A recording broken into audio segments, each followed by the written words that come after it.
নমস্কার, কেমন আছো সবাই? আশা করছি সবাই খুব ভালো আছো। চলো আজ তোমাদের সাথে একটা নতুন রান্নার ভিডিও শেয়ার করি। আমাদের পছন্দের মাছগুলির মধ্যে অন্যতম একটি মাছ হচ্ছে ভেটকি মাছ।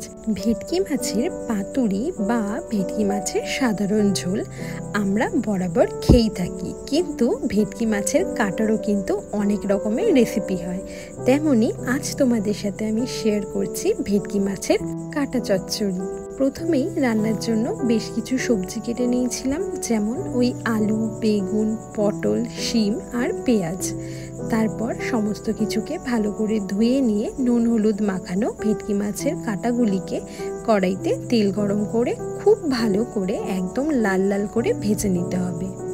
এই কাটা চচ্চড়ি অনেকভাবেই রান্না করা যায়। আজকে আমি সমস্ত সবজি দিয়েই রান্না করেছিলাম। দেখো, প্রথমেই ভালো করে ভেজে নেওয়া মাছের কাঁটাগুলিকে একটি পাত্রে তুলে রেখেছিলাম। এরপর রান্নার জন্য ওই টমেটো আর আদা একটু ভালো করে মিক্সিতে বেটে নিয়েছিলাম। তারপর মাছ ভাজার তেলে কালো জিরে আর কাঁচা লঙ্কা ফোড়ন দিয়ে খুব ভালো করে ফোড়নটাকে ভেজে নিয়েছিলাম। আর তারপর এতে দিয়ে দিয়েছিলাম বেশ অনেকটা পরিমাণ কুচিয়ে রাখা পেঁয়াজ। আচ্ছা, এখানে বলে রাখা ভালো, ফোড়নে কিন্তু কখনোই তোমরা গোটা কাঁচা লঙ্কা ইউজ করবে না। এতে তেলে দেওয়ার পর গরম তেল থেকে লঙ্কাগুলো ফেটে গায়ে আসতে পারে, তাই জন্য সবসময় চেরা কাঁচা লঙ্কাই ইউজ করবে। পেঁয়াজগুলিকে খুব ভালো করে লাল লাল করে মোটামুটি ভেজে নেওয়ার পর আগে থেকে যে সমস্ত সবজিগুলি কেটে রেখেছিলাম, এরপর সেই সবজিগুলিকেও একে একে তেলের মধ্যে দিয়ে দেব। দিয়ে বেশ খানিকক্ষণ সময় ধরে পেঁয়াজের সাথে ভালো মতো করে ভেজে নেব। প্রায় মিনিট 7 সময় ধরে ভেজে নেওয়ার পর এর মধ্যে দেব পরিমাণ মতো লবণ আর পরিমাণ মতো হলুদ গুঁড়ো। তারপর আরও খানিকক্ষণ সময় ধরে সমস্ত কিছু ভালো মতো করে ভেজে নেব। এই রান্নায় আমি কিন্তু লঙ্কার গুঁড়ো ইউজ করিনি, পুরো রান্নাটাই আমি করেছিলাম কাঁচা লঙ্কার ওপর। সেই জন্য দেখো, এখানে ঝালের জন্য আমি ইউজ করেছিলাম পরিমাণ মতো কাঁচা লঙ্কা বাটা। কাঁচা লঙ্কা বাটাটি দিয়ে আরও 5 মিনিট মতো রান্না করার পর এই রান্নায় দিয়েছিলাম আগে থেকে ওই যে আদা আর টমেটোর পেস্টটা করে রেখেছিলাম সেইটা। টমেটো দেওয়ার ফলে এই রান্নার স্বাদ কিন্তু বেশ সুন্দর হয়েছিল। দেখো, টমেটো দিয়ে আরও মোটামুটি 10-15 মিনিট খুব ভালো করে সমস্ত সবজিগুলিকে ভালো করে ভেজে নিয়েছিলাম। এতে করে সবজিগুলো খুব ভালো মতো করে সেদ্ধ হয়ে গিয়েছিল। আর এই সবজি ভাজার সময় একদম গ্যাসের ফ্লেমটা লোতে রেখে চাপা দিয়ে রান্না করলে সবজিগুলো খুব ভালো মতো করে সেদ্ধ হয়ে যাবে। দেখো, আরও খানিকক্ষণ রান্না করার পর এরপরেতে দিয়েছিলাম পরিমাণ মতো জিরের গুঁড়ো আর পরিমাণ মতো চিনি।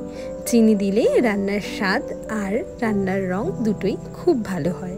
সমস্ত মশলার সাথে সবজিগুলিকে খুব ভালো করে কষিয়ে নেওয়ার পর দিয়েছিলাম এতে আগে থেকে ভেজে রাখা ভেটকি মাছের কাঁটাগুলি দিয়ে আরও মিনিট 10 ধরে খুব ভালো করে সমস্ত কিছুকে কষিয়ে নিতে হবে, যাতে মাছের এই কাঁটাগুলিও খুব ভালো মতো করে সিদ্ধ হয়ে যেতে পারে।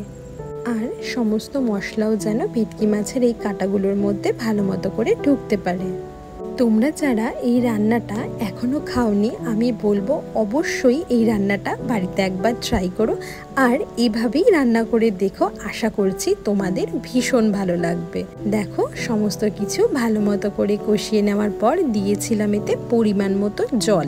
এখানে কিন্তু আমি খুব অল্প পরিমাণেই জল ইউজ করেছিলাম। এরপর সমস্ত কিছু ভালো মতো করে ঢাকনা চাপা দিয়ে সেদ্ধ করে নেওয়ার পর যখন জলটা টেনে রান্না থেকে তেল ছাড়তে শুরু করবে, তখন বুঝতে হবে রান্নাটা আমাদের একদম কমপ্লিট।